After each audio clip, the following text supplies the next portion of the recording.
नेता त चोरहरूको समूह हो, चोरहरूको समूह जसले देशद्रोह गरेको छ, जसले मान्छेका घाँटी काटेको छ, त्यसलाई तपाईँ नेता भन्नुहुन्छ।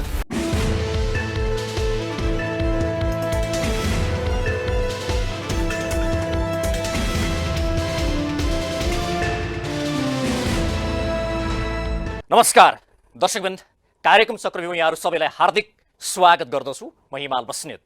आज हाम्रो कार्यक्रम हुनुहुन्छ राष्ट्रिय प्रजातन्त्र पार्टीका प्रवक्ता ज्ञानेन्द्र साई। आज हामी विशेष गरी चुनावी विषयमा छलफल गर्नेछौँ र राप्रपाले यति बेला चुनावी तयारी गरिरहेको छ र चुनावी प्रचार प्रसारमा लागिरहेको छ। दलहरूले पछिल्लो समय घोषणापत्रहरू सार्वजनिक गरिरहेका छन् र घोषणापत्र अलि बढी चाहिँ जनमुखी या जनताको भोट कलेक्सन गर्न मात्रै प्रचार गरिएको भन्ने टिक्का टिप्पणी भएको छ। राप्रपाले पनि यही ढङ्गबाट घोषणापत्र सार्वजनिक गर्यो भन्ने आलोचना पनि भएको छ र 5 दलीय मोर्चा एकपट्टि लागेको छ र नेकपा एमाले पनि अहिले साना दलहरूसँग मोर्चाबन्दी गर्दैछ। अब 5 दलीय गठबन्धन नेकपा एमालेको यो प्रतिस्पर्धा र राप्रपाको अहिलेको पछिल्लो जनलहर हेर्दाखेरि राप्रपा पनि निकै अगाडि बढिरहेको छ र जसरी पनि यो अहिलेको पछिल्लो अवस्था हेर्दाखेरि अहिलेको यो जुन किसिमको प्रतिस्पर्धा भनेको या 5 दलीय मोर्चा नेकपा एमाले या राप्रपाको नि त्यही किसिमको जनतार छ। आज हामी चुनावी तयारी, चुनावी एजेन्डा, घोषणापत्र, दलहरूका तर्क वितर्कहरू बारेमा छलफल गर्छौँ। सबैभन्दा पहिला म उहाँलाई कार्यक्रममा हार्दिक स्वागत गर्न चाहन्छु। स्वागत छ कार्यक्रममा। हस्, धन्यवाद। आएर हुनुहुन्छ। चुनावको प्रचार तयारी के छ? चलिराखेको छ। भर्खरै हामी मध्यपश्चिम लुम्बिनी प्रदेश र कर्णाली प्रदेशका आमसभाहरू सकेर फर्किएका छौँ। अब जनलहर र जनमत हेर्दाखेरि के लाग्छ? चुनाव राप्रपाको जनलहर व्यापक छ। अहिले जनताको चाहना छ के का लागि अरू दललाई भोट दिने। तपाईँले पनि अब दिनुहुन्न अरू दललाई। किन भोट दिने? के कारणले भोट दिने? कारण त हुनु पर्यो नि। के एमसिसी जस्तो राष्ट्रघाती चिज पास गर्नका लागि भोट दिने, के भ्रष्टाचार गर्नका लागि भोट दिने? त्यो त जनताले पनि अब सोच्नु होला नि। पटक पटक त उहाँहरूलाई त भोट दियौँ त हामीले, नदिया त होइन। यत्रो बहुमतको सरकार बनाइदियो जनताले। त्यो बहुमतको सरकार 2 वर्ष 3 वर्ष टिक्न सकेन। अनि यत्रो तपाईँको आएर 2046 सालदेखि निरन्तर सत्तामा छन् यिनीहरू। प्रत्येक पटक कुर्सीको लडाइँ झगडा। हिजो कोभिडको बेला तपाईँ र हामीले पनि यसै गरी इन्टरभ्यू गरिरहँदाखेरि हामी देश र जनताको सेवा गर्दै थियौँ। यिनीहरू दुलाभित्र लुकेर बसेका थिए। देशभरि भ्रष्टाचार बढाएको छ, देशभरि विरोध व्यतीत गरेको छ, जनताको हित विपरीत काम गरेको छ, मुलुकको हित विपरीत काम गरेको छ। के अब उनीलाई नै फेरि भोट दिनु भनेको आफ्नो भविष्य आफै बर्बाद गर्नु होइन र? अब अर्को सुरुमा तपाईँलाई अब तपाईँहरूले पनि घोषणापत्र जारी गर्नुभएको छ। यसमा टिक्का टिप्पणी सुरु भए विशेष गरी अघिल्लो निर्वाचनमा दलहरू या नेकपा एमाले या काङ्ग्रेसले पनि त्यही ढङ्गले चुनाव जित्नको लागि घोषणापत्र जारी गरे, जनतालाई भ्रम छरे भन्ने थियो। अहिले राप्रपाले पनि एक किसिमको भ्रम छरे भन्ने आरोप लागेको छ नि। आरोप लागेको छैन। त्यो अति पपुलर मुद्दाहरू छन्, जनताले बुझेका छन्। अब भन्नेले के भन्छन् त्यो अर्को कुरा हो। हामीले हावादारी कुनै पनि कुराहरू छैनन् त्यसमा। एउटा दुईटा तपाईँलाई म भने यार हुन्छ, सोद्धा हुन्छ। अब यसमा विशेष गरी पछिल्लो समय चाहिँ अलि आलोचना भएको विषय चाहिँ अहिले कर्णालीको कतिपय सन्दर्भमा 47 या 67% नागरिकले चाहिँ विद्युतबाट वञ्चित हुनु परेको छ। तर तपाईँहरूले चाहिँ किसानको खेतमा बिजुली पुर्याउने भनेर भन्नुभएछ। यो सम्भव छ? यो सम्भव छ। कसरी सम्भव छ भने यहाँ सुन्नुहोस्। हामी कहाँ के छ भने परजीवी बढ्ने एउटा परम्परा छ। जस्तै कर्णालीकै कुरा गर्ने हो भने कर्णालीमा राष्ट्रिय प्रसारण लाइनको आवश्यकता होइन। राष्ट्रिय प्रसारण लाइन लगेर जति तपाईँको कर्णालीमा पुर्याउन खर्च लाग्छ त्योभन्दा धेरै कम खर्चमा त्यति नै बिजुली कर्णालीमा उत्पादन गर्न सकिन्छ। हेर्नुहोस् है, स्थानीय, किनभने कर्णाली भनेको बिजुलीका लागि खानी हो। यतिसम्म राम्रो ठाउँ हो। त्यहाँ त ठुलो पाइप पनि चाहिँदैन, ड्याम पनि चाहिँदैन। यदि माथि डाँडाबाट तपाईँको झरना झरे जसरी तपाईँको पानी झरिरहेको हुन्छ। त्यो कालीकोटमा हेर्ने हो भने त सम्भावनाको ठुलो जलविद्युत आयोजना बनाउन पो टन्न पैसा लाग्ला त, नदी नै थुनेर। तर जुन हिसाबले तपाईँको लिफ्टिङ सिँचाइका लागि, जुन हिसाबले तपाईँको आएर साना तपाईँको काठ उद्योगहरू खोल्नका लागि त्यहीँको बिजुली, त्यो पनि कतिमा थाहा छ? धेरैभन्दा धेरै खर्च भयो भने एउटा गाउँपालिका 1.5 देखि 2 करोड रुपियाँ खर्च। जबकि गाउँपालिकाको बजेटै कति हुन्छ? 25, 30, 40 करोडसम्म हुन्छ। 5 करोड रुपियाँ खर्च एउटा कुनै गाउँपालिकाले बिजुलीमा खर्च गर्यो भने यहाँ राष्ट्रिय प्रसारण लाइन जोड्नुपर्ने आवश्यकता देखिँदैन। यसमा नि ज्ञानजी जसरी त्यो तपाईहरुले सजिलै र भन्नुभयो सहज गर्न सकिन्छ यदि स्थानीय तहमा जिते। राम्रो एजेन्डा हो तपाईहरुको उदाहरणका एजेन्डामा लागि कुनै प्रश्न म रहेन। टाढा गइन जस्तै अस्ति मेरै गाउँपालिका जुम्लामा झन्डै यो 5 वर्षमा 4 वर्षमा 1 अर्ब बराबर बजेट गएको छ। त्यो 1 अर्ब बजेट मध्ये 20 करोड बजेट मात्र बिजुलीमा छुटाइदिया भए त्यो गाउँपालिका एउटा पनि अँध्यारामा बस्नु पर्दैन। सिँचाइका लागि कुलो पनि ल्याउनु पर्दैन। त्यो लिफ्टिङ सिँचाइले तपाईँको मजाले सिँचाइ गर्न सकिन्छ। अहिले त स्थानीय सरकार भएपछि घर घरमा त्यस्ता कार्यक्रम गर्न सकिन्छ। तराईमा यो कुराको समस्या होला, तर तराईमा फेरि बिजुली प्रशस्त मात्रामा छ। राष्ट्रिय प्रसारण लाइनकै बिजुलीहरू छ, तर दूरदराजमा बिजुली आफै निकाल्न सकिन्छ। त्यो चाहिँ तपाईहरुले यसमा अझ भनौँ न यहाँ 66% कर्णालीमा जुन अभाव छ भने तपाईहरुले त्यो 66% चाहिँ पुरा गर्छौँ यहाँ नेपाललाई सबै ठाउँमा बिजुलीको पहुँच पुर्याउँछौँ भनेर राखेको भए राम्रो हुँदैन थियो। जनताले पत्याउँथ्यो नि त। अलि जनताले नपत्याएको भनेर एक किसिमको यसलाई चाहिँ एक किसिमले व्याख्या भएको छ नि त यसलाई। यो यस्तो लिफ्टिङ सिँचाइ अहिले आवश्यकता छ। हेर्नुहोस् है, किनभने अहिले साँच्चै यो देशलाई कृषि प्रधान देश बनाउने हो, कृषिलाई अगाडि बढाउने हो भने नहर खन्दाखेरि कति खर्च हुन्छ।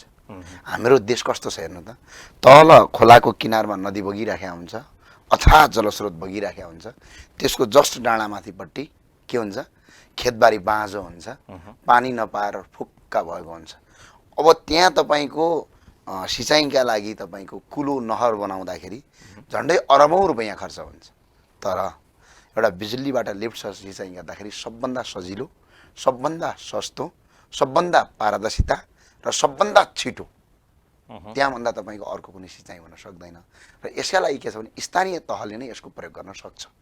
अनि यहाँ चाहिँ कसरी भन्यो भने योभन्दा अगाडि पटक नेकपा एमाले या हावाबाट बिजुली निकाल्ने पानी जहाज यावत सपना देखाएर व्यापक आलोचना भयो। यो पटक पनि राप्रपाले पनि त्यसै गरी चाहिँ एक किसिमले जनतालाई भ्रमस्मरण त यो गरेको होइन भन्ने एक किसिमको प्रश्न उठेका छन् नि। जहाँ जहाँ चुनाव जितिन्छ नि दूरदराजमा, जहाँ जहाँ स्थानीय तहमा हामी चुनाव जित्छौँ नि, त्यहाँ त्यहाँ अबको 5 वर्ष पछाडि तपाईँले हामीलाई यही क्वेसन गर्नुहोस् फेरि यो स्थितिको अन्त्य हुन्छ या तपाईँहरूले भने जस्तै के खेत खेतमै बिजुली पुग्छ त? ए बाबा, यहाँ सुन्नुहोस् न, मेन कुरा तपाईँको के छ भने तराईमा बिजुली पुर्याउनु त गाह्रो छैन नि अहिले पनि। तराईमा कुनै समस्या छ? बिजुलीका राष्ट्रिय प्रसारण लाइनकाहरू बिजुली घर घरमा पुगेको छ। त्यहाँबाट किसानले आफै बिजुली त्यहाँ उत्पादन गरेर उत्पादन भन्दा बिजुली आफै राष्ट्रिय प्रसारणबाट आफै खेतमा पनि लिन सक्छन्। त्यसका लागि नगरपालिकाले अलिकति या स्थानीय तहले अलिकति तपाईँको किन समन्वय गर्दाखेरि त्यो काम पुरा हुन्छ। समस्या पहाडको हो नि, समस्या हिमालको हो, जहाँ राष्ट्रिय प्रसारण लाइनहरू पुगेको छैन। जस्तै हिमालमा पनि सोलुखुम्बुमा समस्या छैन। किन समस्या छैन? राष्ट्रिय प्रसारण लाइनहरू पुगेका छन् धेरै ठाउँमा। पहाडका जिल्लाहरूमा धेरै ठाउँमा पनि राष्ट्रिय प्रसारण लाइन पुगेका छन्। जहाँ राष्ट्रिय प्रसारण लाइन पुगेको छैन त्यहाँ जलविद्युत तपाईँको उत्पादन गर्न सकिन्छ। यति सजिलो कुरा। अर्को विषय छलफल गरौँ है, एक दुईवटा एजेन्डाको बारेमा छलफल गरौँ न। जसरी तपाईँहरूले सुत्केरीलाई 9,000 भत्ता दिने भन्नुभएको रहेछ। अब यो अहिले विशेष गरी स्थानीय सरकारको स्रोत साधन हेरेर एक किसिमले यो योजनाहरू बनाउनुपर्छ भनिन्छ। यो 9,000 भत्ता दिने भन्ने कुरा स्थानीय स्रोत साधनले भ्याउने गरी भनेको कि प्रचारको लागि मात्रै हो? होइन, तपाईँले कचन कवल भन्ने गाउँपालिका नाम सुन्नुभएको छ? झापा झापा, राइट। त्यहाँ यो भत्ता त दिइसकेको छ त। 9,000 सुरु भइसक्यो, भत्ता पनि दिइसकेको छ। अनि राप्रपाले जित्यो ठाउँमा। अनि गाई र भैँसी पनि अहिले सुत्केरी भयो भने, भैँसीहरू सुत्केरी भयो भने भत्ता दिएर 5 वर्ष चलाएर ट्राई गरेर सफल भएर आएको एजेन्डा हो। त्यसो भए भोलि तपाईँहरूले मानिलिउँ देशैभरि जित्नु होला नि, जित्नु होला, राप्रपाले पुरै देशैभरि जित्यो। त्यसो भए सुत्केरीलाई 9,000 भत्ता या गाई बेसी प्रत्येक गाई बेसीलाई चाहिँ सुत्केरी भत्ता दिन सम्भव छ त? सम्भव छ। किन थाहा छ? बजेट कति छ थाहा छ तपाईँलाई? कसरी भन्नुहोस् त? यहाँ सुन्नु, अहिले स्थानीय तहको बजेट एउटा नगरपालिकामा 1 अर्बभन्दा बढी बजेट हुन्छ 4 वर्षमा। 1 अर्ब बजेटको झन्डै 70 देखि 80 करोड बजेट स्थानीय जनप्रतिनिधि र कर्मचारी मिलेर तलब र भत्ता खान्छन्। याद छ हजुरलाई? बेरोजो मात्रै 30 देखि 40 करोडको गर्छन्। मोज मस्ती खर्च मात्रै 35 देखि 40 करोड गर्छन्। हरेक आमसभामा मैले भन्ने गरे हुन्छु नि डाटा सहित। हामी केही गर्दैनौँ। त्यो बेरोजो कम गराउँछौँ, त्यो चालु खर्च 50 देखि 70% कम गराउँछौँ। त्यो बाँकी रहेको रकम जनताको सेवामा सजिलै खर्च गर्न सकिन्छ। हिजो केजरीवाललाई पनि दिल्लीमा के भन्थे, तपाईँ जस्तो क्वेसन सोध्थे क्या, बिजुली फ्री गर्न सक्नुहुन्छ र, पानी फ्री गर्न सक्नुहुन्छ र भनेर भारतीय आम सञ्चारका पत्रकारले सोद्धाखेरि हामीलाई पनि लाग्थ्यो क्या, ओहो कसरी हावा कुरा गरे होला। तर त्यसको 3 महिनामै देखाए उनले जितेको। आज पनि पन्जाबमा हिजो सुरु भयो। हो नेपालमा पनि हामीले त केजरीवालको जस्तो पहिला गर्छौँ भनेर भनेका छैनौँ। हामीले जितेका स्थानीय तहमा यो लागू गरिसकेका छौँ। त्यो तपाईँहरूले भनेको कुरा पुरा भएर गर्नु भएको ए बाबा, अनि जनताले मैले यस्तो त्यो यसो सोधेछु गरेको किनभने जस्तै मैले टाढा तपाईँहरूले नजानु भनेर घोषणा पत्र जारी जस्तै- गरे पछाडि यो चारवटा कुरामा चाहिँ अलि बढी आलोचना भएछ कि त्यही भएर उठाएको अरू मैले उठाएको छैन मेन कुरा अलि बढी आलोचना चाहिँ यो विषयमा तपाईँहरूले सुत्केरीको विषय उठाउनु भएको छ यो किसानलाई ल, एकछिन खेतमा पुर्याउने यो तपाईँ- विषयमा अलि बढी आलोचना भएको मैले उठाइदिएको हो यो विषय। तपाईँलाई यहाँनिर म हिसाब गरेर देखाउँछु नि। अहँ। एउटा गाउँपालिकामा कतिजना मान्छे सुत्केरी हुन्छ एक वर्षमा भन्नुहोस् त? एभरेजमा तपाईँहरूले हिसाब कति निकाल्नु भएको छ? एभरेजमा तपाईँको एउटा गाउँपालिकामा एभरेजमा सुत्केरी भएन भने 1000मा महिलाहरू सुत्केरी होला। एक वर्षको डाटा यो एक वर्षमा अत्याधिक ज्यादा भयो भने होइन, अत्याधिक ज्यादा यति त हुँदैन, त्यो सम्भावनै छैन। नगरपालिकामा होला, गाउँपालिकामा भनौँ ल, 9000 भत्ता दियो भने 1 10 100 1000 10 लाख 90 लाख रुपियाँ जान्छ भने 1 करोड पनि जाँदैन। अनि के को टाउको दुखाइ भने जब एउटा गाउँपालिकाको मेयरले तपाईँको 1.5 देखि 3 करोडको गाडी चढेर हिँड्छ, त्यो गाडी नचढेपछि त सुत्केरीलाई भत्ता दिन पुग्दो रहेछ त। हो, यसलाई के भने इकोनोमिकको तरिकाबाट, अर्थव्यवस्थाको तरिकाबाट हेरेर बनाएको डाटा हो। अर्को विषय तपाईँहरू उठाउनु तपाईँले यो भएको छ नसोध्नु के केपी शर्मा ओलीजी जस्तै अहँ। सनक्का भरमा लेखेको कुरा होइन। होइन फेरि दलहरूले योभन्दा अगाडि जे घोषणा गरे नि त्यो कुरा नगरेको हुनाले अविश्वास त पैदा भएको छ नि त यो कुरा हुने हो कि होइन भन्ने एउटा अविश्वासको वातावरण सिर्जना भएको हुनाले कुनै पनि योजनाहरू ल्याउँदाखेरि कुनै पनि घोषणापत्रमा बुदाहरू ल्याउँदाखेरि त्यो लागू गर्न सकिन्छ कि सकिँदैन भनेर त्यसको अध्ययन गरेर त्यसको एकपटक कतै तपाईँको प्रयोग गरेर मात्रै ल्याउने हो। अब जस्तै हामीले स्विजरल्यान्ड बनाउँछु भनेको छैन, मोनोरेल बनाउँछु भनेको छैन। मोनोरेल काठमाडौँमा बनाउन अझै 10 वर्ष लाग्छ, हावामा गफ छुटेर हुन्छ। अनि अब त्यो प्रचण्डजी जस्तो स्विजरल्यान्ड बनाउने हावा गफ ठोक्दै हिँड्ने, अब पूर्व एमालेका प्रधानमन्त्रीजी जस्तो बिजुली हावा दुनियाँ के भन्नुहुन्थ्यो अब होइन। त्यसरी त्यो जनतालाई सस्तो लोकप्रियताका लागि झुटो बोल्नु हुँदैन। सुत्केरी भत्ता दिने, बिजुली उत्पादन गर्ने, त्यो त प्र्याक्टिकल कुरा हो नि त। त्यो प्र्याक्टिकलमा राप्रपा पास भयो र यो चाहिँ होइन अहिले पास भयो भन्ने म भन्दिनँ। जस्तै सुत्केरी भत्ताको कुरामा त हामीले दिएर हेरिसकेका कुरा हो। त्यसमा तपाईहरु पास हुनुभयो, हामी पास भएर कचन कवलबाट पास भएर यो मुद्दा ल्याएको, यो गर्न सकिँदो रहेछ भनेर। अब बिजुलीको कुरा पहाडमा हामीले त्यो भन्यौँ, तराईमा त्यसरी हामी गर्न सक्छौँ भन्ने कुरा रह्यो। अब अरू बुदाहरू हेर्नुहोस् न, हाम्रो कुनै पनि अनप्र्याक्टिकल अरूभन्दा अलि बढी चाहिँ नि। अब यसमा मैले धेरै गरिनँ, यसमा धेरै प्रश्न गरिनँ, अरू विषयहरू छन्। अरूभन्दा चाहिँ सही यो बिजुलीको विषयमा चाहिँ नेपाललाई कुनै पनि नागरिकले बिजुलीको या विद्युतको पहुँचबाट वञ्चित हुनुपर्ने छैन, राप्रपाले त्यो काम गर्छ भनेर भन्नुभएको भए अलि चाहिँ आलोचना हुँदैन थियो कि भन्ने लाग्छ कि लाग्दैन? होइन, अनि लिफ्टिङ सिँचाइ चाहिँ नगर्ने, त्यो चाहिँ कस्तो आलोचना भयो? यो बाबा एउटा जाबो तपाईँको लिफ्टिङ सिँचाइ पनि गर्न सक्दैन भन्ने दल, त्यो के को दल भन्ने? कि त हावा गफ गर्नु पऱ्यो अरू नेताको जस्तो, अनि तपाईँहरू खुसी हुने भयो होइन? त्यही हो भने हावा गफ गर्नु पऱ्यो अनि तपाईँहरू खुसी हुने, त्यो होइन क्या। खुसी भन्दा पनि पुरा गर्न सकिन्छ सकिँदैन भने तपाईँहरूलाई आधार ए बाबा, आधार तपाईँ भने त अघिदेखि देख्नु भएन। तराईमा के हुन्छ, राष्ट्रिय प्रसारण लाइन ठाउँ ठाउँमा जोडिएको अवस्था छ, त्यहाँ गाह्रो अवस्था छैन। सहरमा पनि त्यति गाह्रो अवस्था छैन। सहर र नजिक आसपासका गाउँ जहाँ राष्ट्रिय प्रसारण लाइन जोडिएको छ त्यहाँ अवस्था छैन। जहाँ राष्ट्रिय प्रसारण लाइन जोडिएको छैन त्यहाँ स्वयं स्थानीय तहले बिजुली उत्पादन गर्न सक्छ। ए बाबा, एउटा मोटर चलाउनका लागि कति खर्च हुन्छ बिजुली, कति युनिट खपत हुन्छ? एउटा स्थानीय तहमा 1 अर्ब 2 अर्ब 3 अर्ब, उस्तै नगरपालिका छ भने त 3 देखि 4 अर्बको बजेट हुन्छ। यो तपाईँहरूले 5 वर्षभित्र गर्ने 5 वर्षभित्र थोडी तपाईँ 1 महिनामा गर्ने भने हो र? कि तपाईँहरूको चाहिँ यो 5 वर्षमा एउटा आधार तयार पार्ने, अर्को 5 वर्षमा गर्ने? यो 5 वर्षभित्रको अन्तिम समयसम्म यो परिपूर्ति गरेर लागू भइसक्छ। त्यो छोटो समयमा अहिले तत्काल चाहिँ गर्न सकिँदैन फेरि। अब यो विषय छोड्नु, तपाईँहरूको यो मैले यसमा गरेर अब जस्तो तपाईँहरूको 5 दलीय यो अहिलेको चाहिँ गठबन्धन छ नि, यो गठबन्धनले अहिले एमालेलाई त पत्तासा पार्ने भनेको छ, अन्य साना दलहरूको त कुरै छोडिदिउँ, यो पुरै देशैभरि चाहिँ जित्ने भनेर हिँडेको छ। 5 दलसँग भन्ने हो भने अलिक पुँजी पनि छ, पुँजीपतिहरू छन् त्यहाँनिर दलहरू। यहाँ चुनाव जित्नको लागि निकै ठुलो पुँजी पनि चाहिन्छ, पुँजी हुनुपर्छ भन्ने पनि छ। तपाईँहरूसँग पुँजी पनि छैन, 5 दलीय मोर्चा एकापट्टि छ, कसरी चुनाव जित्नुहुन्छ? 5 दलीय मोर्चा एकातिर छ, एउटा आमसभा गरेर देख्नु भएको छ?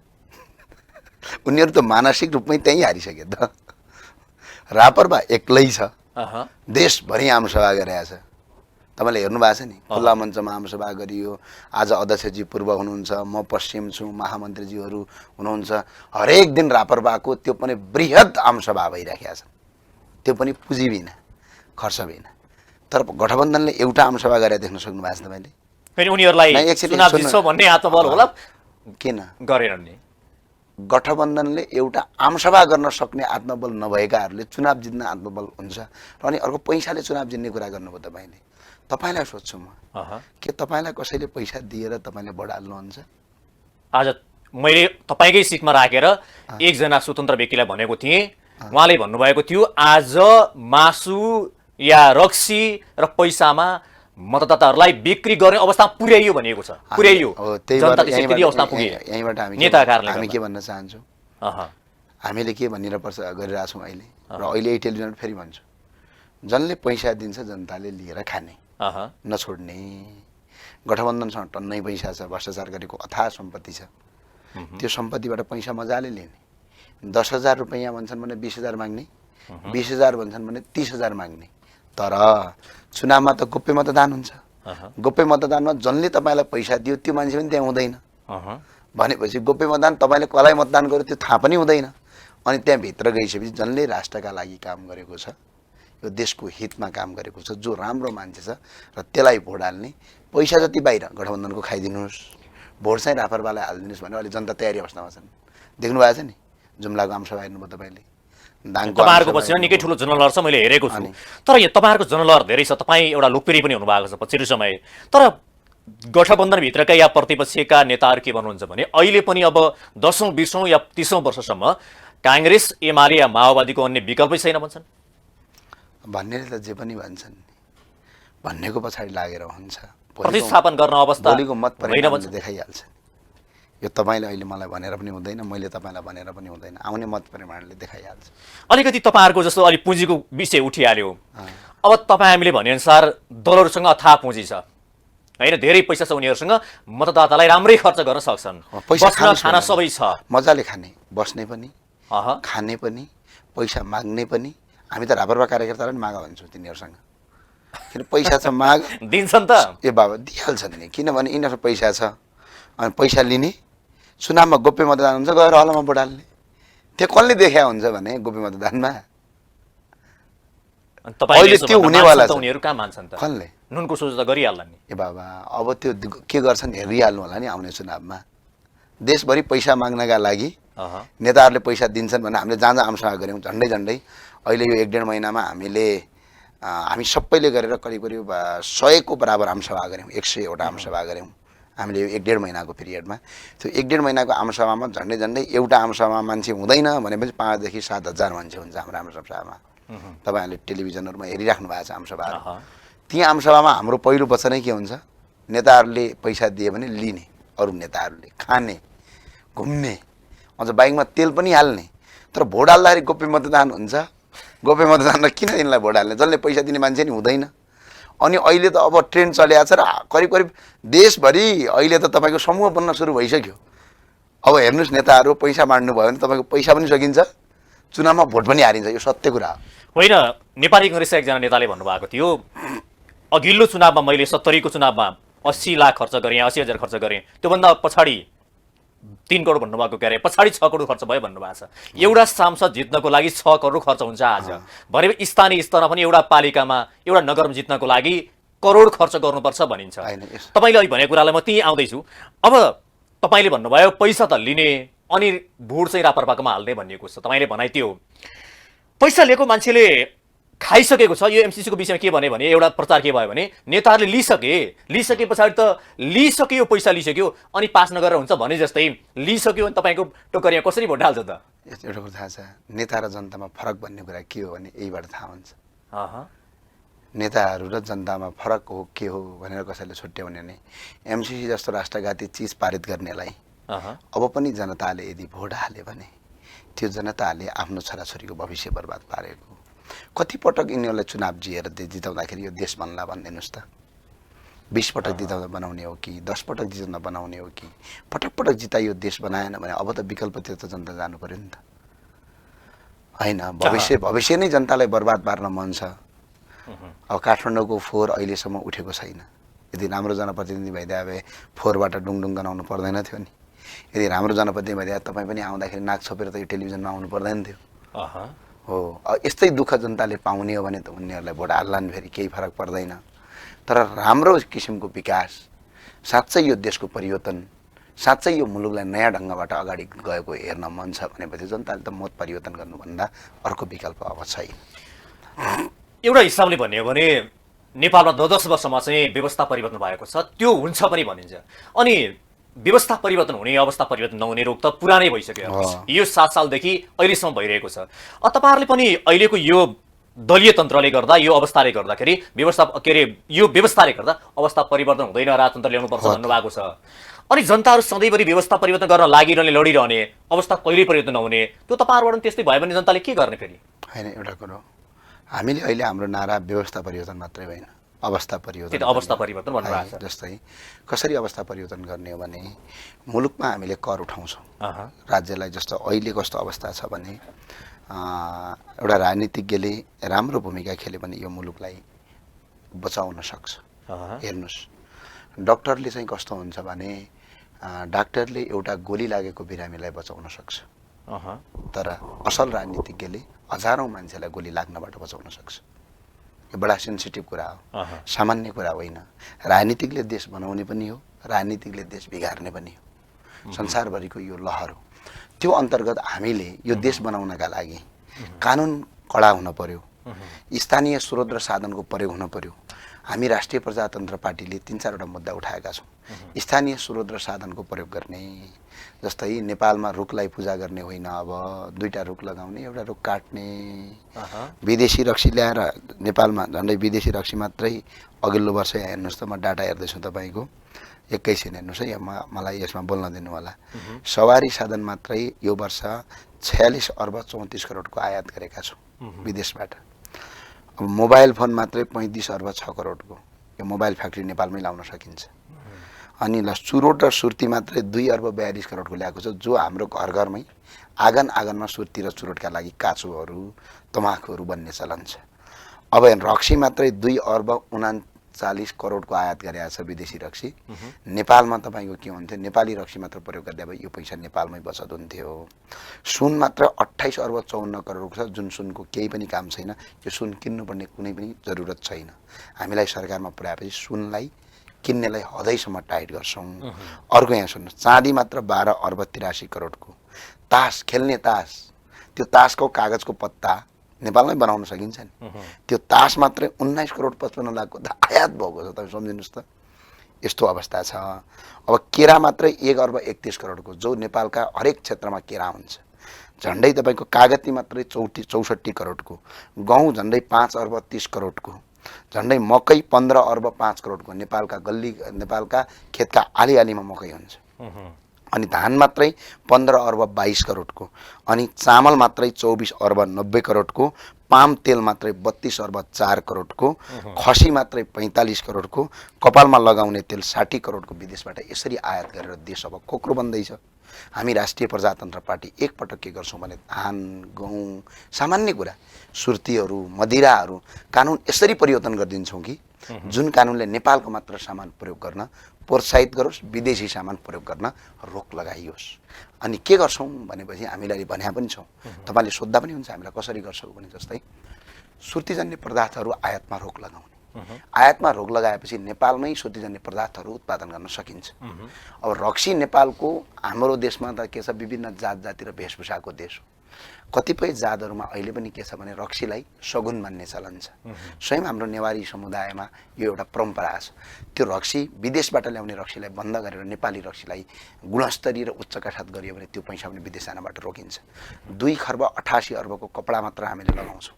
विदेशबाट आएको कपडालाई एन्टी डम्पिङ ट्याक्स लगाएर त्यसलाई महँगो पारेर नेपाली कपडालाई उत्पादन गरेर म अलिकति यो तपाईँले भनेको कुरामा एजेन्डा, तपाईँहरूको चुनावी एजेन्डाका बारेमा जानै छ, किनकि तपाईँहरूको चुनावी घोषणापत्र भयो, चुनावी एजेन्डाहरू, चुनावी आधारका बारेमा स्थानीय तहको एजेन्डा कस्तो हुन्छ भने म अलिकति अब त्योभन्दा अगाडि एउटा 2टा प्रश्न गरौँ न। जस्तो तपाईँहरूले अब यो राजतन्त्रको बारे अलिकति कुरा गरौँ, त्यसपछि एजेन्डाका बारेमा, स्थानीय तहको बारे अनि जान्छु है त।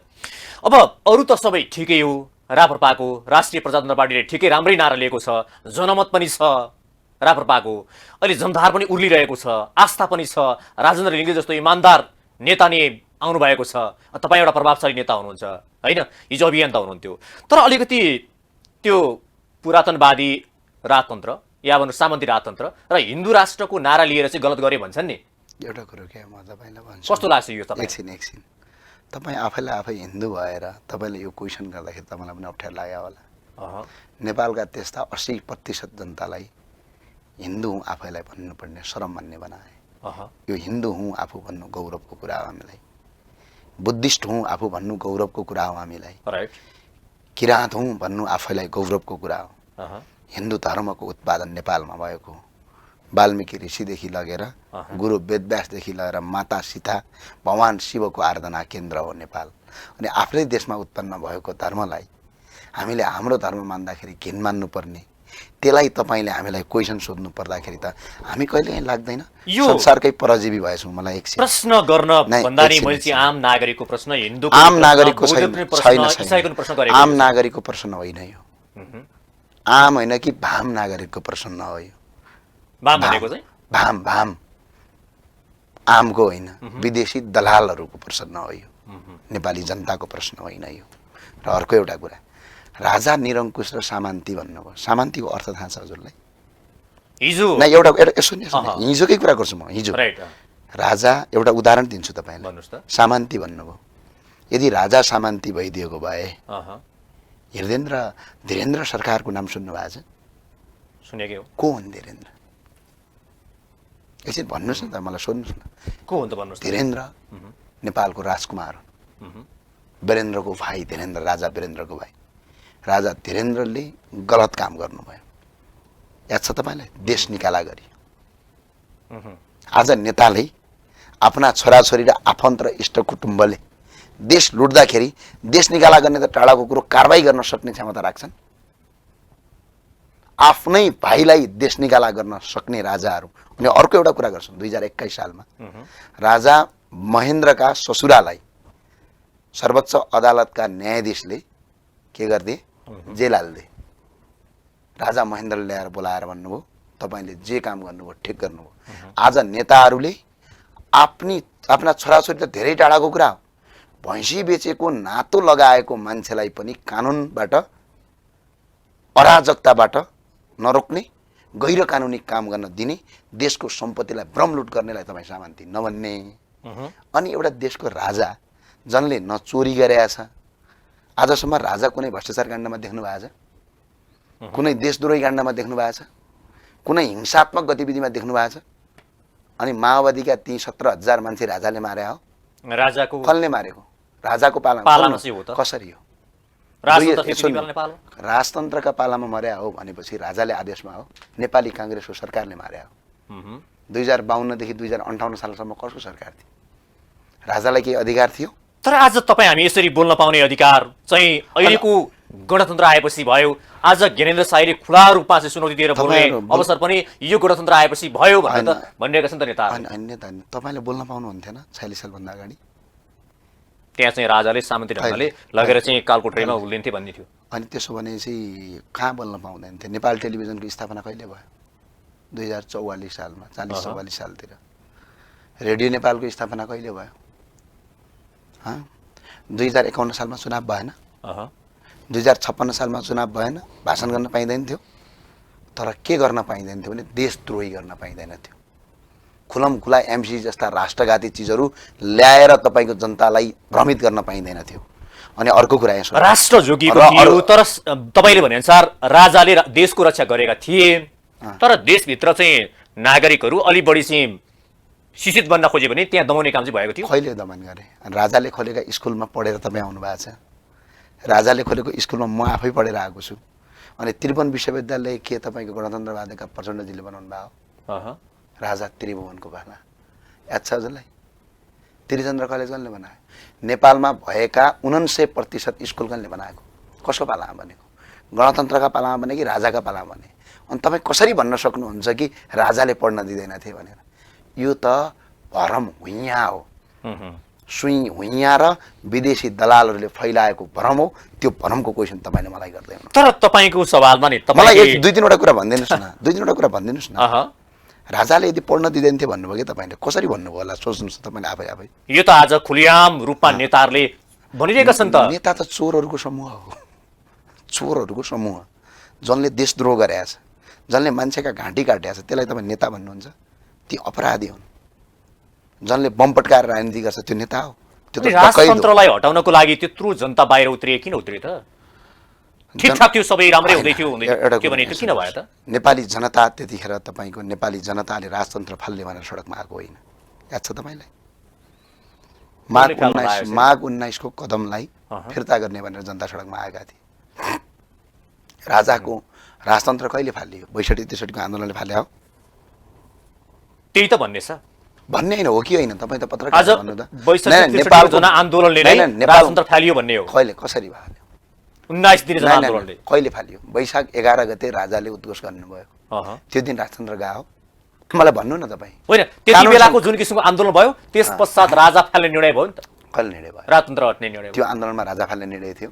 के को लागि थियो त भन्नुहोस् न। संविधानमा राजाले लगेको अधिकार, जनताले लगेको जुन संसदको अधिकार फिर्ता गर भन्ने आन्दोलन हो, संघीयता लागू गर्ने भन्ने आन्दोलन। अनि राजतन्त्र किन हट्नु पर्यो त? राजा किन चाहिँ राजगद्दी छोडेर हिँड्नु परेको त त्यसो भए? राजाले कसले बाध्य पार्यो? राजाले हिंसा गर्न चाहेनन्। राजा र नेतामा यही कुरा फरक हुन्छ। नेताले सत्ताका लागि आफ्नी आमालाई पनि मार्न सक्छन्, राजाले सत्ताका लागि एकजना जनता पनि मार्न सक्दैन।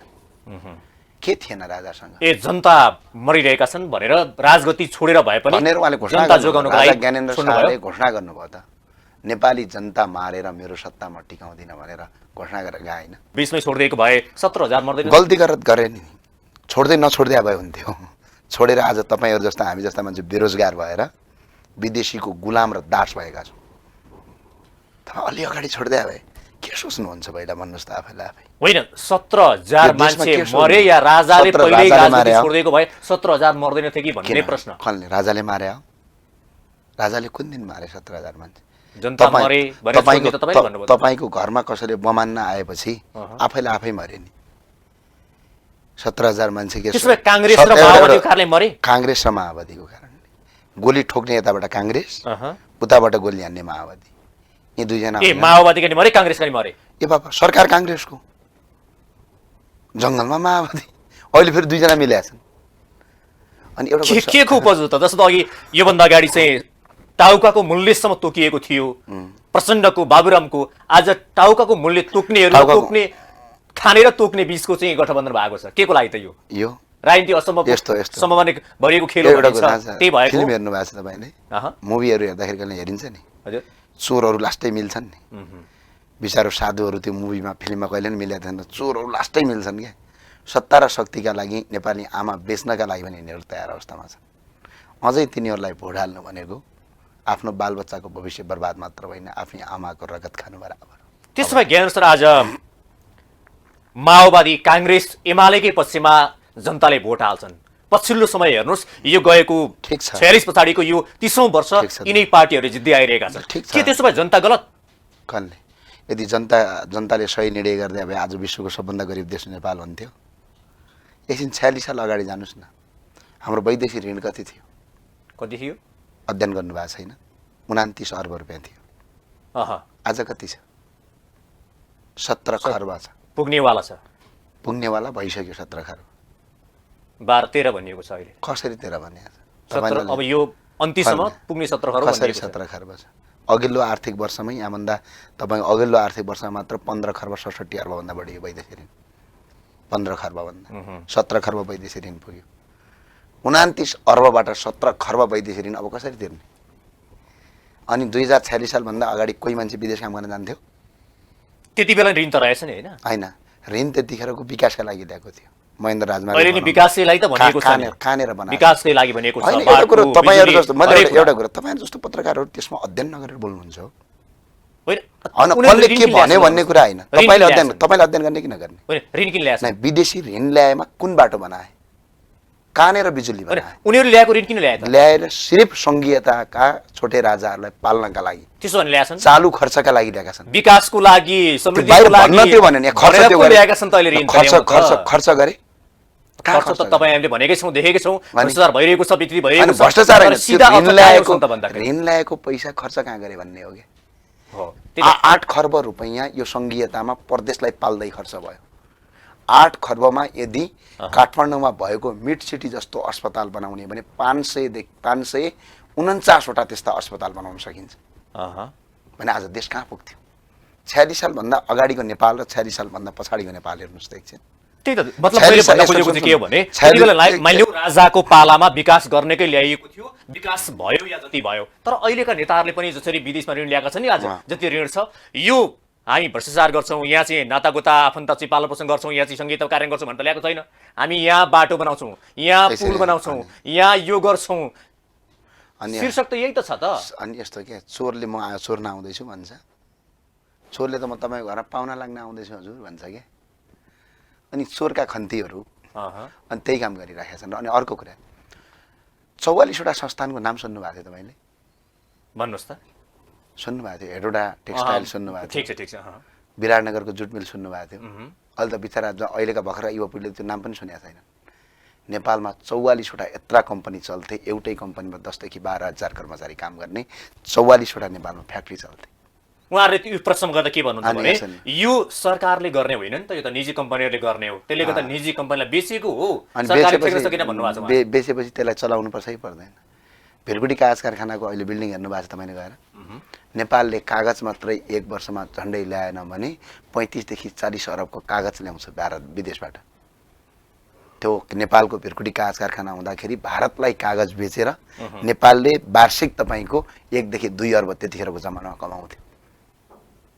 आज प्रत्येक दिन देश गरिब भइरहेछ, प्रत्येक दिन जनता विदेशमा काम गर्न बाध्य भएका छन्, प्रत्येक दिन जनताको जीवनस्तर खस्किँदैछ, प्रत्येक दिन तपाईँ हामी जस्ता युवाहरू आज म्यादी प्रहरी बन्नका लागि, म एउटा सानो कुरा भन्छु, म्यादी प्रहरी बन्नका लागि घुस खुवाउनु पर्ने अवस्था आयो।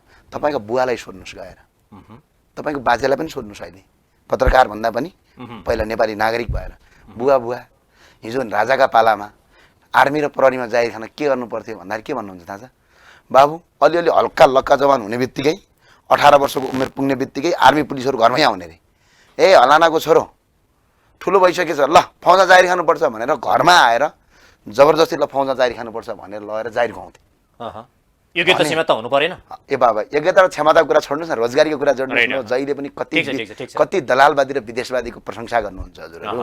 यहाँ सुन्नुहोस् के गर्थे, घरमा गएर बुवाले छोरालाई योग्यताका आधारमै हो, घरमा गएर तपाईँको बाजेलाई सोध्नुहोस् के गर्थे राजाका पालामा भनेपछि सेना र प्रहरीमा जाहिर खानका लागि घरमा सेना र प्रहरी आउँथे, बुवालाई भन्थे छोरा बुवा तपाईँको छोरा ठुलो भएछन्, योग्यता पनि पुगेछ, उमेरले पनि हर्लक्क भएछन्, 18 वर्ष पनि कटेछन्, अब फौजमा जाहिर खानु पर्यो, हामी त लिएर गएको है, के छ तपाईँको इच्छा भनेपछि बाउले हे जाहिर नखाइदिया भए हुन्थ्यो भनेर उल्टो बाउले भन्ने अवस्था थियो यो देशमा। आज के भयो, जाबो एउटा म्यादी प्रहरीमा भर्ना हुनका लागि हजारौँ होइन लाखौँ जनता लाइनमा लागेका छन्, त्यो पनि घुस खुवाएर म्यादी प्रहरी हुनुपर्ने देशको अवस्था आउँदाखेरि पनि तपाईँहरू टाई र सुट लगाएर यही व्यवस्था ठिक भन्नु भनेको त भरम हो। यो भरम हाम्रो दिमाग कस्तो बनाइदियो यो व्यवस्थाको बनाउन एउटा प्रश्न गरिहाल्छु। यहाँ भनिन्छ के भन्दाखेरि व्यवस्थाले अवस्था परिवर्तन हुने होइन, यहाँ नेता चाहिँ सही भयो भने, नेताको नियत ठिक भयो भने जुनसुकै व्यवस्था होस्, चाहे राजतन्त्र होस् चाहे गणतन्त्र होस्, विकास त हुन्छ नि। त्यो त हावादारी कसरी गर्नुहुन्छ? अदालतमा कानुनै सही छैन भने व्यक्ति त राम्रा धेरै छन्, नेपालमा नराम्रा व्यक्ति छन्, सही व्यक्ति भयो भने त्यसलाई सच्याउन परिवर्तन गर्न सम्भवै छैन। त्यो त व्यवस्थाले पनि अहिले के भन्छ, रुख काट्न पाउँदैन भन्छ। तपाईँ जति राम्रो मान्छे भए पनि व्यवसाय गर्छु काठमा भनेर अब पाउनुहुन्छ तपाईँले? किनकि यो व्यवस्थाले के गर्यो, रुख काट्न पाउनु हुँदैन भन्यो। अब जति राम्रो मान्छे भयो भने यो व्यवस्थाले देशको प्रधानमन्त्री राम्रो मान्छे बनाउन सक्छ? सक्दैन नि। किन केपी शर्मा ओली र शेरबहादुर देउवालाई जनताले भोट हाले होइन नि। यो व्यवस्थाले राम्रो मान्छेलाई त प्रधानमन्त्री बन्नै दिँदैन, राम्रो मान्छेलाई मन्त्री बन्नै दिँदैन, राम्रो मान्छेलाई तपाईँको यो देशको कुनै पनि उच्च तहमा पुग्नै दिँदैन भने यही व्यवस्थामा तपाईँको राम्रो हुन्छु भन्नुको भरमको खेती गर्नु, विदेशीको दलाल गर्नु र अनि जनतालाई फेरि भ्रमित पार्नु भएहरू केही होइन। एउटा जस्तो दलले भन्ने गरेका दुईटै परिवर्तन गर्न आवश्यक, बारम्बार भन्ने गरेको चाहिँ पहिला चाहिँ राजालाई विष्णु भगवानको अवतार हो भन्नु, आज पनि हो त, आज त्यही भनिन्छ कि अलि फरक छ व्याख्या? आज पनि विष्णु भगवानको अवतार हो नि, तपाईँले पनि मान्नुपर्छ भन्छु। किन थाहा छ तपाईँलाई? किन? घर बुवालाई मान्नुहुन्छ कि नै? विष्णु भगवान त मान्नुहुन्छ तर राजाको बारेमा एकछिन तपाईँलाई भन्नु, घर हजुरको बुवालाई तपाईँले के मान्नुहुन्छ? बुवालाई त भगवान मान्ने हो नि, बाउ संसारको सबभन्दा पहिलो भगवानको घर बाउआमा हुन्। एकदम बाउआमाभन्दा ठुलो भगवानहरू छैनन्। छैनन्। अनि यो देशको बाउआमा को? यो देश कसले बनाएको? तपाईँ र मैले अहिले टेकेको जमिन अँ। कसले आर्जेको? तपाईँ र हाम्रा यहाँ राजाले हो। किन राजाले नआर्जेर इतिहास पढ्नु भएको छैन? अहँ। तपाईँहरू जस्तो पत्रकारलाई कहिलेकाहीँ मलाई क्वेसन सोध्न मन लाग्छ कि सत्य कुरा भन्न पनि तपाईँलाई डर लाग्ने कि कमसेकम सत्य कुरा त स्वीकार्नुहोस्। होइन, सत्य कुरा भन्दाखेरि अब एउटा विषय चाहिँ के छ ल भने तपाईँ र मैले विष्णु टेकेको भगवानको नै अवतार नै भनेर एउटा भनियो कुरा या चाहिँ तपाईँ र मैले टेकेको जमिन कसले आर्जेको? गणतन्त्रवादीले आर्जे हो कि राजतन्त्रले आर्जे हो? या भनिन्छ के भन्दाखेरि हिजो राजाका पालामा लिपुलेक लिम्पियाधुरा कालापानी बेचियो, आज अहिले हिजो केपी शर्मा ओली प्रधानमन्त्री हुँदा ल्याइयो भन्ने छ त। होइन तपाईँहरू त यति भ्रमित हुनुहुँदो रहेछ है। कहाँबाट ल्याउनुहुन्छ यस्ता क्वेसन तपाईँहरू? एउटा कुरा सुन्नु न, अहँ। लिपुलेक र लिम्पियाधुरा बेच्ने मान्छे केपी शर्मा ओली हैनन्, महाकाली सन्धि गरे हैनन्। महाकाली सन्धि त्यो अन्तर्गत त भारतलाई लिजमा दिने त राजा महेन्द्र भन्ने छ त। राजा महेन्द्रले 17वटा भारतीय क्याम्प हटाएका हुन्। नेपाली काङ्ग्रेसले 17वटा भारतीय क्याम्प दिनेको नेपालमा त। राखेको थियो। केपी ओलीहरू, शेरबहादुर देउवाहरू महाकाली सन्धिमा त्यो महाकाली सन्धि अन्तर्गतमै यो नदीको भूभागभन्दा पारिपट्टि तपाईँको नलिने भनेर लिम्पियाधुराको कुरा उठ्यो होइन? आफै बेच्ने राजा महेन्द्र कालमा त केपी ओली र प्रचण्डहरूको त राजा के महेन्द्र थियो कालमा निर्णय हुन्थ्यो र? राजा महेन्द्र कालमा बेचे लिपुलेक र लिम्पियाधुरा लिजमा दिएको त उहाँले भन्ने छ। कहिले दिए? एउटा डकुमेन्ट दिनुहोस् त कहीँ। दिनेश चाहिँ दलौर्ने हो। महाकाली लिजमा दिने। होइन, म अचम्म लाग्छ कहिलेकाहीँ तपाईँहरू अध्ययन गरेर होइन। हामीलाई क्वेसन सोध्नुहुन्छ कि कुनै अहिलेसम्म पार्टीको अध्ययन नगरी कार्यकर्ता भनेको होइन कि राजा महेन्द्रका पालामा दिएको कहिले दिए? तर पछाडि 17वटा हटाइए, नहीं, नहीं, अझै पनि एउटा छ, त्यो ल्याउनको लागि हटाउनको लागि हामीले पहल होइन, गर्छौँ होइन, भनेर त दलौरले भनिरहेका छन् या चाहिँ अहिलेको सरकारले भनिरहेको छ। बरा अध्ययन नगरिकन नबोल्नु होला है तपाईँहरू। कसले के भन्यो केपी शर्मा ओलीको भाषण सुनेर मलाई क्वेसन नगर्नुहोस्। सत्यमा टेकेर question केपी ओली प्रचण्ड र शेरबहादुरले दिएको हुने आधार चाहिँ के छ ल भन्नु? किन महाकाली सन्धिमा तपाईँको के त्यही बेला लेखेको छ? दिएको हो। त्यही बेला त देखाओ। महाकाली सन्धिमा के भनेको छ? महाकाली नदीको मुहानभन्दा वारी नेपाल, अहँ। महाकाली नदीको मुहानभन्दा पारी भारत। तर महाकाली नदी महाकाली सन्धि भन्दा अगाडि नै दिएको होइन, होइन, महाकाली सन्धि भन्दा अगाडि दिएको त्यो। कहाँबाट दिएको? जनगणनासम्म गरेको छ भने भैरव रिसाल अहिलेसम्म जीवित हुनुहुन्छ। कस्तो तपाईँहरू हावा हावा कुरा गर्नुहुन्छ यार। कमसेकम त्यसलाई पढेर आउनुहोस् न। महाकाली सन्धिमा दुईटा कुरा छ। यहाँ सुन्नुहोस्, त्यो महाकालीमा कालापानीबाट आउने नदीको मुहान भनेको सानो खोला हो।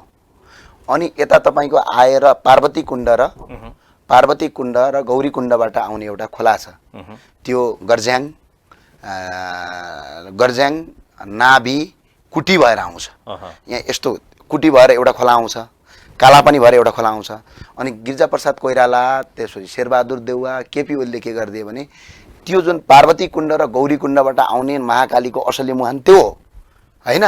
तर यिनीहरूले के गर्ने, त्यो कालापानीबाट आउने एउटा सामान्य खोलोलाई महाकाली नदीको असली मुहान भनेर महाकाली सन्धिमा त्यसलाई सम्झौता गरेपछि त अब त्यो काली नदी भन्दा त्यो कालापानीबाट आउने खोलो भन्दा पारिपट्टिको नेपाली जमिन त स्वतः भारतको भएन। यिनीहरूले टेक्निकल्ली जानी गलत गरेर आज लिपुलेक र लिम्पियाधुरा भारतलाई बेच्ने यिनै हुन्। त्यसो भए केपी शर्मा ओली प्रधानमन्त्री हुँदाखेरि त्यो भूभागलाई नक्सामा भयो नि समेट्ने काम त भयो, त्यसलाई के भन्नुहुन्छ तपाईँ? यो राम्रो कुरा हो, यो गलत कुरा भन्दिनँ। उनले लोकप्रियताका लागि गरे तापनि पछि लागू गर्न सक्नु भएन उहाँले। फेरि नक्सा भयो नि आएन हुन त। नक्सा आएर किताब नक्सामा सार्वजनिक गर्नु राम्रै हो नि। नेपाली किताबमा छाप्नसम्म सकेनन् उहाँकै शिक्षा मन्त्रीहरूले। तर त्यो ल्याउनु राम्रो कुरा हो, त्यसलाई नराम्रो कुरा भन्न मिल्दैन। कमसेकम त्यति प्रयास त गरियो नि, त्यो राम्रो कुरा हो। तर हिजो त्यही लिपुलेक पनि फेरि तिनै केपी शर्मा ओलीहरू हुन् है, त्यो कुरा चाहिँ नबिर्सिनु होला। अब तपाईँहरूको एजेन्डा कुराकानी गरौँ। अलिकति तपाईँको अगाडिको चाहिँ तपाईँको एउटा अभियान थियो नि, हामी नेपाली हाम्रो नेपाल हामी नेपाली होइन? यो चाहिँ तपाईँ हिँडिसके पछाडि अलि टुर जस्तो भयो भन्ने किसिमका कति प्रतिक्रिया कता सुन्छु हो त? अलिक व्यवहारिक चाहिँ भयो भनेर। अभियान नै एकीकरण भएपछि अझै अभियान हुन्छ र? तर लिएर हिँडिरहेका छन्। को छन्? लिएर हिँड्ने पनि छन्। कहाँ छन्? मैले भेटेको छु। कुन मलाई भेट्नु हो? नाम भन्नुहोस् न। तपाईँलाई कुनै दिन भन्नुला। तपाईँको अभियान अझै पनि लिएर हाम्रो नेपाल हामी नेपाली अभियान लिएर अहिले पनि हिँडिरहेका छन्। तर तपाईँले बीचबाट हिँड्नुभयो। होइन, अहिले भने भयो त। हाम्रो नेपाल हामी नेपाली अभियानको विधिगत रूपमा केन्द्रीय कार्यकारी समिति 11 जनाको हुन्छ। 11 जना केन्द्रीय कार्यकारी समितिले त्यसमा निर्णय गरेर सिग्नेचर गरेको हामीसँग पत्र छ। हाम्रो नेपाल हामी नेपालीको 87 जनाको केन्द्रीय कमिटी हो। त्यो केन्द्रीय कमिटीले पनि निर्णय गरेर समाधान गर्ने र एकीकरण गर्ने निर्णय हामीसँग छ। हाम्रो नेपाल हामी नेपालीको विदेश विभाग छ। विदेश विभागले पनि समायोजनमा जाने भनेर निर्णय गरेर अहिले सबै समायोजन प्रक्रिया अलिअलि कहीँ बाँकी छ। सब छ जस्तै सुदूरपश्चिममा उपाध्यक्ष हाम्रो नेपाल हामी नेपालीबाट राष्ट्रिय प्रजातन्त्र पार्टीको उपाध्यक्ष हाम्रो अभियानबाट गएको मान्छे। लुम्बिनीमा हाम्रै छन्, अभियानमा पहिला अभियानबाट गएको। त्यसपछि गएर तपाईँ बागमतीमा अब यो अहिले कुरा हुँदैछ, अलिक टुङ्गिएको छैन। त्यसपछि गएर तपाईँको आएर गण्डकीमा मेयरका उम्मेदवार बनिसके। यहाँ तपाईँको आज पनि तपाईँको काभ्रेमा मेयरको उम्मेदवार र काठमाडौँको उपत्यकाभित्रको ललितपुरको गोदावरी नगरपालिकामा मेयर राजकुमार महर्जन हाम्रो नेपाल हामी नेपाली अभियानको केन्द्रीय कार्यकारी सदस्य हो। त्यसो भए अहिले पछिल्लो समय हरेक अभियान सामाजिक अभियन्ताहरू पार्टी प्रवेश गरिरहनु भएको छ। अनि पार्टी प्रवेश गर्ने भनेको जस्तो भनौँ न, ठिक छ पार्टीमा युवाहरू जानुपर्छ, देशलाई परिवर्तन गर्ने युवाको आवश्यकता छ, यस्तो कुनै कुरा होइन। तर यो अभियान चलाउने पनि कालान्तरमा पार्टीमा प्रवेश गरेर अघि बढ्ने उद्देश्य नै हुँदो रहेछ भन्ने हो होइन, यसलाई गलत भन्न मैले अनि यसो उद्देश्य यही हो। मुख्य कुरा यस्तो सुन्नु, अभियान भनेको कस्तो किसिमको अभियान हो भन्ने हुन्छ। त्यो चामल बोक्ने अभियान हो कि राजनीतिक अभियान हो भन्ने हो। राजनीतिक अभियान भए त कि त आफै दल खोलेर खडा गर्न पर्यो, कि त समान एकता भएकासँग एकता गरेरै जाने हो नि, टुटेर त जाने होइन नि त है, मिलेरै जाने हो नि त, होइन र? अनि त्यो अवस्थाको कुरा हो। हाम्रो अभियान त राजनीतिक अभियान हो नि। हाम्रो नेपाल तपाईँको अभियान भनेको भ्रष्टाचार अन्त्य गर्ने अभियान हो। यो अहिले पहिलो अभियान होइन, हाम्रो पहिलो अभियान त्यो हो। तर तपाईँ गएर पार्टीमा मिसिनु भयो। अनि पार्टीभित्र भ्रष्टाचार अन्त्य गर्न सकिँदैन कसले भनेको छ? नेपालको भ्रष्टाचारको अखडा भनेकै राजनीति हो। अनि त्यही राजनीतिभित्र तपाईँ जानुभयो। अनि यसो गरौँ न त, पोखरीभित्र फोहोर छ भने पोखरीको डिलमा बसेर है फोहोर छ है त्यहाँभित्र भनेर कराउने कि त्यो पोखरीभित्र छिरेर त्यो पोखरीलाई सफा गर्ने? त्यहाँ त हिरो छ्यापाछ्याप हुन्छ, लाग्छ त हिलो, तर सफा त त्यही छापाछापले नै हुने हो नि। काँडा पनि बित्छ, सिसाले खुट्टा पनि काट्न सक्छ पोखरीभित्र छिरेपछि, हिलोमा खुट्टा गाडिन पनि सक्छ, तर सफा त पोखरीभित्र छिरेरै हुने हो नि। डिलमा बसेर हात बाँधेर लु है पोखरी फोहोर छ भनेर हुने होइन। राजनीतिकले यो देशको भ्रष्टाचार गरेका छ, त्यहीँभित्र छिरेर राजनीतिक परिवर्तन नै अबको विकल्प हो। तपाईँको एकजना सहयात्रीले के भन्नुभयो भने तपाईँको एजेन्डा भनेको हिजो राजतन्त्रवादी थिएन, तपाईँ राजतन्त्रवादी होइन राजाको पछि हुनुहुन्न थियो, कालान्तर तपाईँ राजाको पछि उभिनु भयो भन्ने आरोप छ तपाईँ। आज तपाईँ राजावादी हुनुहुन्न भने भोलि तपाईँ हुनुहुन्छ। समय परिवर्तनको कुरा हो कि एकपटक जन्मेपछि त हिजो गणतन्त्रवादी कोही पनि थिएन नि त। होइन, जुन बेला तपाईँ एकछिन अभियान हुनुहुन्थ्यो त्यति बेला राजाको विरोध गर्नुहुन्थ्यो, तर पछाडि तपाईँ राजाको पछि उभिनु भयो भन्ने आरोप छ तपाईँलाई। राजालाई मैले हिजो अभियानमा हुँदाखेरि पनि कहिल्यै कहीँ पनि एकपटक पनि राजाको विरोध मैले गरेका छैन। तपाईँ आफैले बोल्नु भएको छ नि कतिपय राजावादी होइन, राजाको पक्षमा छैन भनेर तपाईँले तपाईँले प्रशिक्षण दिनुभएको होइन। अहिले पनि म राजावादी होइन, राजा पक्षधर वादी भन्न मैले राज संस्था राजावादी होइन, राज संस्थाको पक्षमा म छैन भनेर तपाईँले यही उसमा बोल्नु भएको छ कतिपय। राज संस्थाको पक्षमा हामीले यो कुरालाई मौन राखेका छौँ। हामी फुल यही हौँ भनेर पनि जाँदैनौँ, हामी यसको विरोध पनि गर्दैनौँ भनेर तपाईँकै टेलिभिजन इन्टरभ्यूहरू पल्टाएर हेरे हुन्छ त, त्यसमा बोलिएकै कुरा छन्। अब तपाईँको अगाडि आजकलको जमाना त रेकर्ड हुन्छ, रेकर्ड भएको कुरा झुटो बोल्न पाइँदैन, तपाईँले गएर हेरे भइगयो त। त्यस्तो विषयवस्तु केही पनि छैन। यो लगाउनेले आरोप लगाउने हुन्। र अर्को कुरा के हो भने हिजो 2048 सालभन्दा अगाडि कोही पनि त मान्छे तपाईँको विदेशवादी त थिएनन् नि त। विदेशवादी भन्ने बुझ्नुभएको, तपाईँ परिवर्तन हुनुभएको हो, दलालवादी थिएनन् नि। त्यो त भोलि तपाईँ पनि परिवर्तन हुनुपर्छ। भनेपछि तपाईँले जसरी पहिला जुन तपाईँले बोल्नु भएको थियो बोलीमा परिवर्तन गरेको त हो नि तपाईँले? छैन, मैले पहिला पनि मैले कहिले राजाको विरोध म राजाको पक्षमा उभिन्न भनेर तपाईँले भनेको होइन। राजाको पक्षमा उभिन्न कहिले भनेको छ मैले? राजावादी र राजावादी रेकर्ड देखाउनुहोस् न त, म यही नै अहिले सुन्न चाहन्छु। राजाको पक्षमा राजावादी र राजाको पक्षमा र अहिले गणतन्त्रको पक्षमा चाहिँ हामी यो विषयमा हेड अफ द स्टेट चाहिँ चाहिन्छ, हेड अफ द स्टेट चाहिँ राजतन्त्र नै चाहिन्छ भन्ने हामीले विषयवस्तु हाम्रो बुटोलको अधिवेशनले पारित गरेको डकुमेन्ट छ। जनताबाट प्रत्यक्ष निर्वाचित कार्यकारी हेड अफ द स्टेटमा राजतन्त्र भनेको छ हामीले, त्यो हाम्रो डकुमेन्ट छ बुटोलमा राष्ट्रिय हाम्रो नेपाल हामी नेपालीको पास गरेको। त्यसो भए तपाईँले बेबारिसी छोडेको होइन, यो तपाईँले सबै ज्ञापन भयो होइन? हामीले कसैलाई तपाईँकै नजिकका मान्छेले भनेर प्रश्न गरे, तपाईँले भन्नुभयो होइन? व्यक्तिको अहिले भन्ने नि ज्ञानेन्द्र साईको कारणले गर्दा अभियान छिन्नभिन्न भयो भनेर भन्नुभयो। कुनै दिन किन भन्ने? अहिले व्यक्तिको नाम भन्ने नि होइन, उसको व्यक्तिगत रूपमा चरित्र किन भन्ने? यो कुरा कस्तो भने तपाईँले गोपी भनेको हुन सक्छ, तपाईँका हरेक गोपी हुन्छन्, मेरा नै गोपी हुन्छन्, हुँदैनन्? यो त अनि क्वेसन गोप्य हो भन्ने, अनि यहाँ ल्याएर देशभरिका जनताका टेलिभिजनमा सोध्ने, अनि त्यो मान्छे को हजुर म पनि जवाब दिन्छु भन्दाखेरि अनि गोप्य भन्न कहाँ पाइन्छ? गोप्य भए त मनमै राख्नुहोस् न।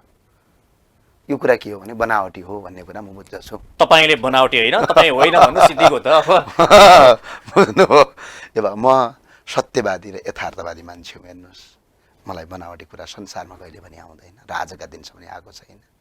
त्यही भएर कतिलाई मेरा कुरा मन नपर्न पनि सक्छ, किन सत्य पचाउन मान्छेलाई मुस्किल पर्छ र तितो पनि हुन्छ सत्य। त्यही भएर हेर्नुहोस्, मैले संसारमा कहिल्यै पनि सत्य बोलेर हिँड्नु नै मेरो धर्म हो, सत्य नै मेरो कर्म हो। आजका दिनसम्म कुनै पनि एउटा असत्य कुरा बोलेको तपाईँले प्रमाणित गर्नुहोस्, म राजनीतिक जीवनबाट सन्यास लिन्छु भनेर बसेको मान्छे हो। र अर्को, म भ्रष्टाचारका विरुद्धमा लडेर राजनीतिकमा आएको हो, मैले कुनै अपराध गरे होइन। म अन्य नेताहरूको जस्तो बस जलाएर, ट्रक जलाएर, स्कुल तोडफोड गरेर, स्कुलमा आगजनी गरेर, मान्छेलाई हत्या गरेर, भ्रष्टाचार गरेर, हिंसा गरेर, प्रहरीमाथि ढुङ्गा र लाठी हानेर मान्छेलाई मारेर राजनीतिमा आएको होइन। कोभिडको बेला शुद्ध समाजसेवा गरेर आएको, शुद्ध भ्रष्टाचारका विरुद्धमा ठुला ठुला अरबौँका मुद्दा जितेर आएको। कति सवालमा त आरोप त लगाउने भए होइन, कतिपय विदेशबाट आएको रकम हिनामिना गरेर ज्ञानेन्द्र साईले गाडी चढ्यो पनि भन्नलाई आरोप लाग्नु त भइहाल्छन् नि। अनि रिपोर्टर्स क्लबमा मैले गाडी कसरी चढेँ भनेर मेरो स्रोत तपाईँले प्रश्न दिइसक्नु भएको छ, यसमा मैले आरोप लाग्नु लागिहाल्छ। अनि अर्को कुरा एउटा कुरा, जुन आरोप मलाई लगाए नि, यही क्वेसन केपी शर्मा ओलीले गाडी कसरी चढे भनेर सोध्ने अधिकार सक्छन्, शेरबहादुर देउवाले गाडी कसरी चढे भनेर सोध्न सक्छन्, गगन थापाले गाडी कसरी चढे भनेर सोध्न सक्छन्, अरबौँका कारोबार प्रचण्डले कसरी गरे भनेर सोध्न सक्छन्। त्यो हिम्मत राख्दैनन्। म अहिले पनि भन्छु नि, मलाई तपाईँको यो मान्छेको अराजक छ भनेर सोध्नेले गगन थापालाई अराजक छ भनेर सोध्छन्। मैले अराजकता कसैको घर तोडेर, कसैको ब्याङ्क लुटेर, कोही मान्छे मारेर आएको आजसम्म प्रमाण छ।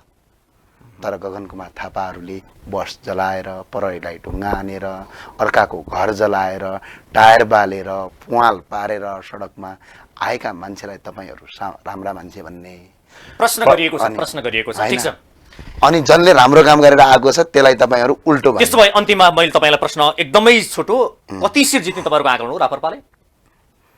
यस्तो स्थानीय स्तरमा 753 मध्ये म वैज्ञानिक एउटा आकलन हुन्छ नि त। वैज्ञानिक होइन, म आकलन गर्दा पनि गर्दिनँ। अहिलेको हाम्रो उद्घोष भनेको कसले कति चिज जित्छ भन्ने होइन, यो मुलुक रूपान्तरणको शङ्ख फुकेका छौँ हामीले। त्यो शङ्ख फुकिसकेपछि भोट कति आउँछ, मत कति आउँछ होइन, सुरक्षित नभइदिए अघिल्लो पटक 70मा त तपाईँको जितेको छ, 74मा त्यस्तो अवस्थामा भने त्यो पनि महानगर उपमहानगरपालिकासम्म पट्काएको छ राबरबाले भने अहिले त नजिन्ने कुरै छैन। तर अहिले हारजित कति हुन्छ भन्ने कुरा विषयवस्तु मुख्य होइन। यो देशको परिवर्तनका सङ्घार शङ्ख फुक्नु मुख्य विषयवस्तु हो, उम्मेदवारी दिनु मुख्य विषयवस्तु हो, र भ्रष्टाचारका विरुद्धमा सुशासनको कायममा जनताका अगाडि खडा हुनु विषयवस्तु। हाम्रो पार्टीको अध्यक्षता हामीले यस्तो गौरवको मान्छे पाएका छौँ। त्यही कारण तपाईँ राप्रपामा भ्रष्टाचार गरेर खानु, आफ्नी आमाको रगत खानु बराबर हुने कसम खाएर संसदमा बोल्ने राजेन्द्र लिङ्गदेल हुनुहुन्छ। आजसम्म 1 रुपैयाँ भ्रष्टाचार खाएको मलाई प्रमाणित गरेर देखाऊ भनेर चुनौतीका साथ बोल्ने म छु र भ्रष्टाचारका विरुद्धमा शुद्ध लडेर हिँडेको हामी छौँ। र अहिले पनि टेलिभिजनबाट भन्छु, कसैको आजका दिनसम्म 10 रुपियाँ मात्र भ्रष्टाचार गरेको या 100 रुपियाँ गरेको या 1000 रुपियाँ गरेको या 20,000 रुपियाँ मैले भ्रष्टाचार गरेको देखाऊ, पदबाट राजीनामा दिएर म तपाईँको स्वतन्त्र नागरिक भएर मेरो विपक्षीलाई सहयोग गर्ने म हिम्मत राख्छु। नेपालको कुनै नेताले राख्न सक्छ। एउटा चाहिँ अगाडि बढाउनुहोस्, मेरो शुभकामना छ। यहाँलाई धेरै धेरै धन्यवाद हुन्छ। हस्, धन्यवाद। आज हाम्रो कार्यक्रम हुनुहुन्थ्यो राप्रपाका प्रवक्ता ज्ञानेन्द्र साई। आजको कार्यक्रमको निर्धारित समय सकिएको छ, मलाई पनि बिदा दिनुहोस्। नमस्ते।